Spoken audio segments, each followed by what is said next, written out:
Bonjour et bienvenue sur le site de Bon Bulletin, Bonne Note. Je m'appelle Daphné Donne et j'aide les femmes dont les enfants rencontrent des difficultés à l'école à modifier leur comportement.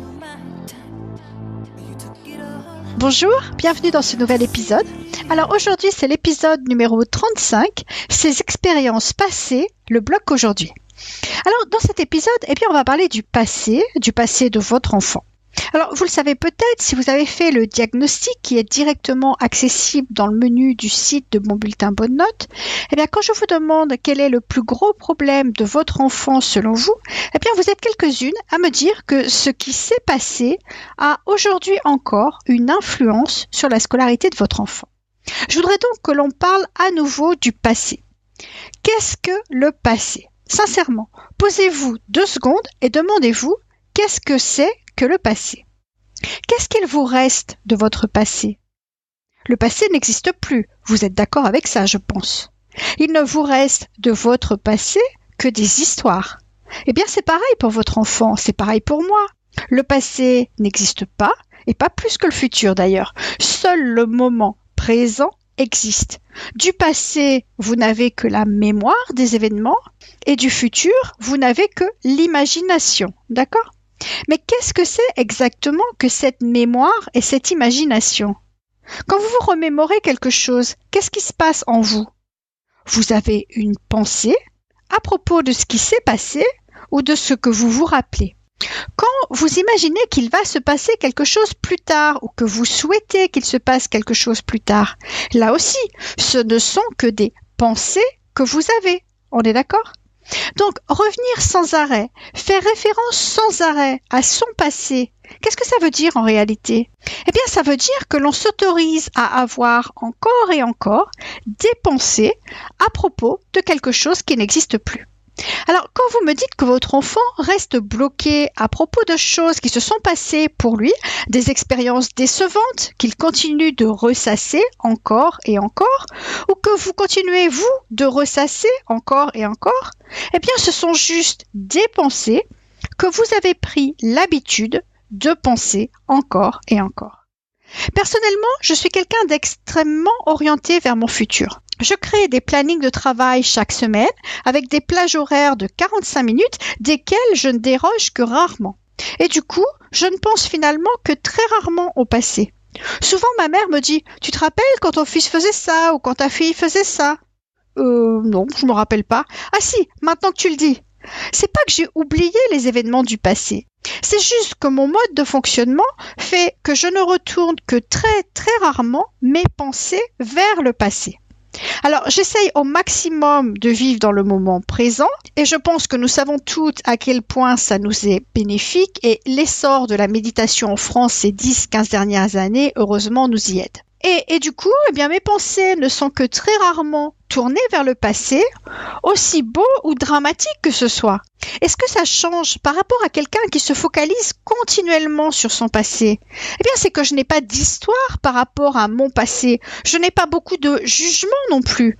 Je considère plutôt mon passé comme une succession de faits qui sont neutres. Ce sont des circonstances qui sont arrivées dans ma vie. Mais vu que j'ai très peu de pensées à leur propos, j'ai très peu d'interprétations qui viennent alors se greffer dessus. Votre passé ou celui de votre enfant, il ne peut pas vous affecter. Il ne peut en rien affecter votre moment présent. C'est toutes les histoires, toutes les interprétations que vous faites de ce qui s'est passé, que vous décidez d'utiliser aujourd'hui, que vous décidez auront de l'importance aujourd'hui. Et la meilleure preuve que ce ne sont que des histoires que nous racontons à propos de notre passé qui nous affectent aujourd'hui, enfin, si nous laissons faire ça, bien sûr, c'est que vous n'avez probablement pas la même histoire que quelqu'un d'autre à propos des mêmes événements. Regardez pour vous-même, est-ce qu'il n'y a pas quelque chose de votre passé qu'aujourd'hui vous racontez d'une certaine façon, sous un certain angle, et que ceux qui étaient aussi présents à cet événement, vos frères, vos sœurs, vos parents, vos amis, racontent d'une histoire complètement différente? L'interprétation de cet événement que vous avez fait à l'époque était déjà différente, mais en plus de ça, l'interprétation que vous en avez aujourd'hui est encore différente. Sous la lumière lumière d'autres événements, par exemple, eh bien peut-être que vous avez réadapté votre histoire à propos de cet événement passé, d'accord ? Là où je veux en venir, c'est que ce qui s'est passé, les expériences, aussi décevantes soient-elles que votre enfant a pu vivre, ne peuvent pas affecter ses actions aujourd'hui. C'est uniquement toutes les histoires qu'il a greffées dessus ou que vous avez greffées dessus qui vous affectent l'un et l'autre aujourd'hui. Alors, vous avez peut-être un peu de mal à entendre mon point de vue et quand j'explique ça en séance, on me répond souvent que non, que les émotions que l'on ressent alors, la honte, l'humiliation, le doute par exemple, elles étaient bien réelles. Ça, ok, sur le moment, à l'époque de l'événement, ok, elles étaient bien réelles. Mais aujourd'hui, quand vous repensez à cet événement qui s'est passé, vous ne ressentirez encore cette honte, cette humiliation, ce doute que si vous le choisissez.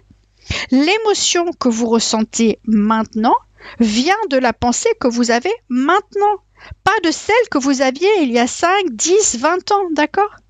L'émotion que vous avez maintenant ne dépend donc que de la pensée que vous choisissez de penser maintenant. Je crois l'avoir déjà dit ici, il existe 2 façons de vivre sa vie. Soit de façon complètement inconsciente, on laisse alors notre filtre créer chacune des pensées qui vont nous venir en tête, soit de façon délibérée et on choisit alors la façon dont nous voulons penser à tel ou tel événement. Nos pensées sont toujours des choix. Si vous laissez votre enfant ruminer une histoire terrible à propos de son passé, à propos de certaines expériences qu'il a eues dans son passé, que va-t-il se passer ? Eh bien, ces pensées du genre c'était terrible, vont créer en lui une émotion négative, de la peur, du doute, de la confusion, etc. Les actions qu'il va alors entreprendre sous le joug de ces émotions négatives ne seront certainement pas les plus utiles pour sa scolarité. Alors que si en revanche, vous l'aidez à réécrire l'histoire autour de cet événement, les émotions qu'il va ressentir, eh bien elles vont le conduire à prendre des actions qui lui seront bien plus bénéfiques alors. Il n'est pas obligé de rester prisonnier de ces histoires. Quand vous laissez votre enfant se mettre mal avec un professeur, par exemple, quand en plus vous cautionnez son histoire, vous ne faites que lui confirmer qu'il n'a aucun pouvoir, qu'il est à la merci des autres, alors que vous devriez au contraire lui montrer que ce n'est qu'une interprétation qu'il est en train de faire de ce qui s'est passé. En écrivant ces 6 lettres sur un post-it, par exemple, C, F, P, E, A, R, en lui montrant comment l'interprétation, c'est-à-dire la pensée, filtrée ou non, qu'il a fait de la circonstance, c'est-à-dire de l'événement qui le perturbe, déclenche en lui une émotion négative qui, elle, lui fait prendre des actions qui ne le servent pas et qui le conduiront à des résultats médiocres. Vous pourrez alors tout aussi vite lui montrer comment créer un modèle CFPR intentionnel, en gardant la même circonstance, mais simplement en revisitant un tout petit peu la pensée, l'histoire, l'interprétation qu'il fait aujourd'hui de cet événement passé, eh bien vous lui montrerez alors que cette nouvelle pensée déclenche en lui une émotion nouvelle, sous le joug de laquelle il prendra des actions qui seront beaucoup plus satisfaisantes. Alors, si ça vous paraît un petit peu difficile de commencer à faire ça avec votre enfant, eh bien commencez par vous.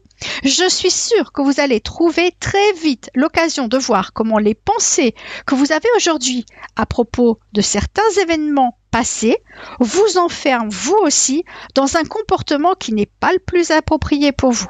Je vous en prie, mettez vos exemples dans les commentaires dessous ce podcast. Je peux vous aider à corriger ou valider vos modèles CFPR non intentionnels, puis le nouveau modèle CFPR, l'intentionnel, auquel vous voulez arriver. Ensuite, bien sûr, il y a la mise en pratique de ce nouveau modèle intentionnel.